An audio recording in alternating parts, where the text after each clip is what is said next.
what, if any, progress the Defense Department is making on on the over the horizon negotiations?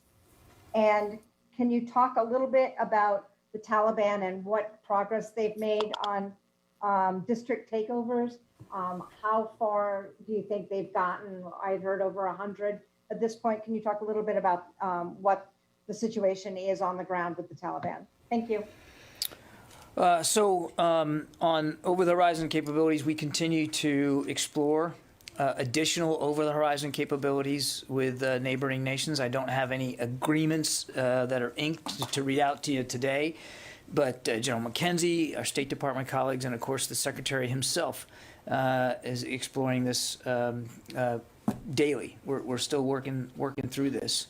I would hasten to add, as you've heard me do in the past, that we already have over-the-horizon counterterrorism capabilities at our disposal, and it's fairly robust. I mean, we've got a sizable footprint in the Middle East and facilities ashore that we can utilize with fixed-wing air assets, both manned and unmanned, in the region, as well as a carrier strike group in waters not far from Afghanistan that continues to provide additional capabilities. So we are making progress. We are working this very, very hard. And as we get solutions that we can talk to, we certainly will do that. But I do want to make sure that it's very clear to the American people that we already have in place robust, capable, over-the-horizon capability to continue to get at the terrorist threats that are affecting the homeland. I would also add, and we've talked about this before, but the terrorist threat, certainly the more significant terrorist threats to our interests and the interests of our friends and partners, has metastasized outside Afghanistan. We aren't seeing the same level of terrorism threat emanating from Afghanistan that we once did.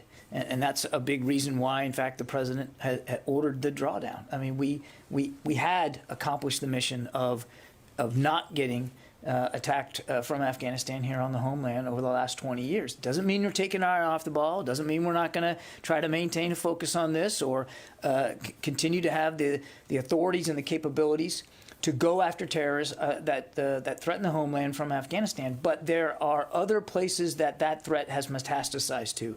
Africa, other places in the Middle East that we're also that we need to be focused on too.